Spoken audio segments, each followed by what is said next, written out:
Ulangan pasal 21. Apabila di tanah yang diberikan Tuhan Allahmu kepadamu untuk menjadi milikmu terdapat seorang yang mati terbunuh di padang dengan tidak diketahui siapa yang membunuhnya, maka haruslah para tua-tuamu dan para hakimmu keluar mengukur jarak ke kota-kota yang di sekeliling orang yang terbunuh itu. Kota yang ternyata paling dekat dengan tempat orang yang terbunuh itu, para tua-tua kota itulah harus mengambil seekor lembu betina yang muda, yang belum pernah dipakai, yang belum pernah menghela dengan kuk. Para tua-tua kota itu haruslah membawa lembu muda itu ke suatu lembah yang selalu berair dan yang belum pernah dikerjakan atau ditaburi. Dan di sana di lembah itu haruslah mereka mematahkan batang leher lembu muda itu. Imam-imam Bani Lewi haruslah tampil ke depan, sebab merekalah yang dipilih Tuhan Allahmu untuk melayani Dia dan untuk memberi berkat demi nama Tuhan. Menurut putusan merekalah setiap perkara dan setiap hal luka melukai harus diselesaikan. Dan semua tua-tua dari kota yang paling dekat dengan tempat orang yang terbunuh itu haruslah membasuh tangannya di atas lembu muda yang batang lehernya dipatahkan di lembah itu. Dan mereka harus memberi pernyataan dengan mengatakan, tangan kami tidak mencurahkan darah ini dan mata kami tidak melihatnya.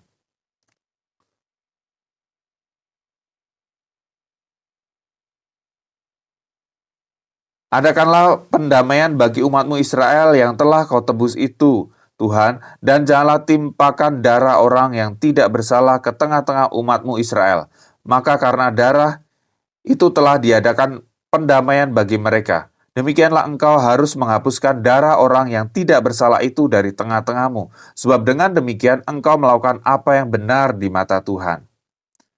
Apabila engkau keluar berperang melawan musuhmu dan Tuhan Allahmu menyerahkan mereka ke dalam tanganmu dan engkau menjadikan mereka tawanan dan engkau melihat di antara tawananmu itu seorang perempuan yang elok sehingga hatimu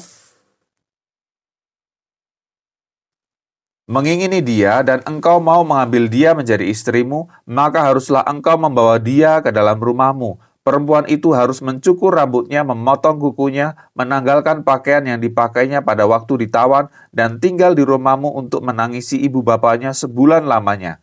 Sesudah demikian, bolehlah engkau menghampiri dia dan menjadi suaminya, sehingga ia menjadi istrimu. Apabila engkau tidak suka lagi kepadanya, maka haruslah engkau membiarkan dia pergi sesuka hatinya. Tidak boleh sekali-kali engkau menjual dia dengan bayaran uang. Tidak boleh engkau memperlakukan dia sebagai budak, sebab engkau telah memaksa dia. Apabila seorang mempunyai dua orang istri, yang seorang dicintai dan yang lain tidak dicintainya, dan mereka melahirkan anak-anak lelaki baginya, baik istri yang dicintai maupun istri yang tidak dicintai, dan anak sulung adalah dari istri yang tidak dicintai, maka pada waktu ia membagi warisan harta kepunyaannya kepada anak-anaknya itu, tidaklah boleh ia memberikan bagian anak sulung kepada anak dari istri yang dicintai, merugikan anak dari istri yang tidak dicintai, yang adalah anak sulung. Tetapi ia harus mengakui anak yang sulung, anak dari istri yang tidak dicintai itu, dengan memberikan kepadanya dua bagian dari segala kepunyaannya. Sebab dialah kegagahannya yang pertama-tama, dialah yang mempunyai hak kesulungan.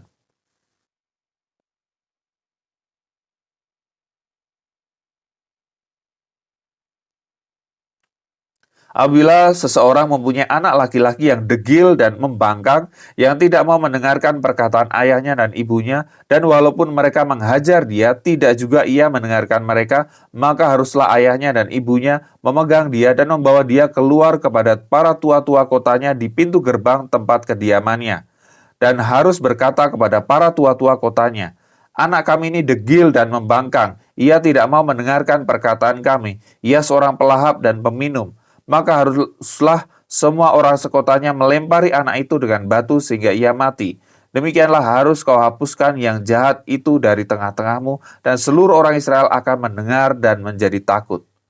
Apabila seseorang berbuat dosa yang sepadan dengan hukuman mati, lalu ia dihukum mati, kemudian kau gantung dia pada sebuah tiang, maka janganlah mayatnya dibiarkan semalam-malaman pada tiang itu. Tetapi haruslah engkau menguburkan dia pada hari itu juga, sebab seorang yang digantung terkutuk oleh Allah.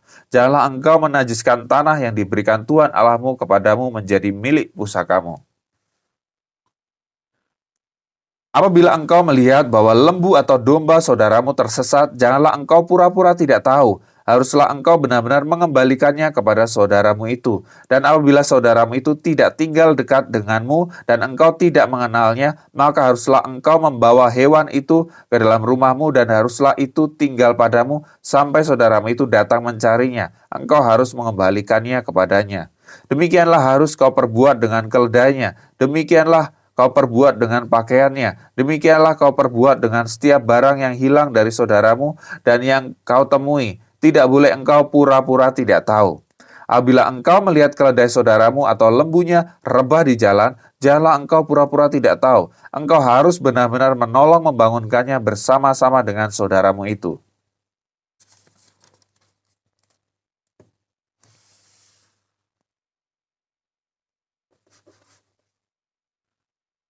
Seorang perempuan janganlah memakai pakaian laki-laki dan seorang laki-laki janganlah mengenakan pakaian perempuan, sebab setiap orang yang melakukan hal ini adalah kekejian bagi Tuhan Allahmu. Apabila engkau menemui di jalan sarang burung di salah satu pohon atau di tanah dengan anak-anak burung atau telur-telur di dalamnya dan induknya sedang duduk mendekap anak-anak atau telur-telur itu, maka janganlah engkau mengambil induk itu bersama-sama dengan anak-anaknya. Setidak-tidaknya induk itu haruslah kau lepaskan, tetapi anak-anaknya boleh kau ambil. Maksudnya supaya baik keadaanmu dan lanjut umurmu. Apabila engkau mendirikan rumah yang baru, maka haruslah engkau memagari sotoh rumahmu, supaya jangan kau datangkan hutang darah kepada rumahmu itu, apabila ada seorang jatuh dari atasnya. Janganlah kau taburi kebun anggurmu dengan dua jenis benih, supaya seluruh hasil benih yang kau taburkan dan hasil kebun anggurmu jangan menjadi milik tempat kudus. Janganlah engkau membajak dengan lembu dan keledai bersama-sama. Janganlah engkau memakai pakaian yang dua jenis bahannya, yakni bulu domba dan lenan bersama-sama. Haruslah engkau membuat tali yang terpilin pada keempat puncak kain penutup tubuhmu. Apabila seseorang mengambil istri dan setelah menghampiri perempuan itu menjadi benci kepadanya, menuduhkan kepadanya perbuatan yang kurang senonoh dan membusukkan namanya dengan berkata, perempuan ini kuambil menjadi istriku, tetapi ketika ia kuhampiri tidak ada kudapati padanya tanda-tanda keperawanan, maka haruslah ayah dan ibu gadis itu memperlihatkan tanda-tanda keperawanan gadis itu kepada para tua-tua kota di pintu gerbang. Dan ayah si gadis haruslah berkata kepada para tua-tua itu, aku telah memberikan anakku kepada laki-laki ini menjadi istrinya. Lalu ia menjadi benci kepadanya. Dan ketahuilah, ia menuduhkan perbuatan yang kurang senonoh dengan berkata, tidak ada kudapati tanda-tanda keperawanan pada anakmu. Tetapi inilah tanda-tanda keperawanan anakku itu. Lalu haruslah mereka membentangkan kain itu di depan para tua-tua kota. Maka haruslah para tua-tua kota itu mengambil laki-laki itu, menghajar dia, mendenda dia 100 shikal perak dan memberikan perak itu kepada ayah si gadis. Karena laki-laki itu telah membusukkan nama seorang perawan Israel. Perempuan itu haruslah tetap menjadi istrinya. Selama hidupnya tidak boleh laki-laki itu menyuruh dia pergi. Tetapi jika tuduhan itu benar dan tidak didapati tanda-tanda keperawanan pada si gadis, maka haruslah si gadis dibawa keluar ke depan pintu rumah ayahnya, dan orang-orang sekotanya haruslah melempari dia dengan batu sehingga mati, sebab dia telah menodai orang Israel dengan bersundal di rumah ayahnya. Demikianlah harus kau hapuskan yang jahat itu dari tengah-tengahmu. Apabila seorang kedapatan tidur dengan seorang perempuan yang bersuami, maka haruslah keduanya dibunuh mati. Laki-laki yang telah tidur dengan perempuan itu dan perempuan itu juga, demikianlah harus kau hapuskan yang jahat itu dari antara orang Israel. Apabila ada seorang gadis yang masih perawan dan yang sudah bertunangan, jika seorang laki-laki bertemu dengan dia di kota dan tidur dengan dia, maka haruslah mereka keduanya kamu bawa keluar pintu gerbang kota dan kamu lempari dengan batu sehingga mati. Gadis itu karena walaupun di kota ia tidak berteriak-teriak, dan laki-laki itu karena ia telah memperkosa istri sesamanya manusia. Demikianlah harus kau hapuskan yang jahat itu dari tengah-tengahmu.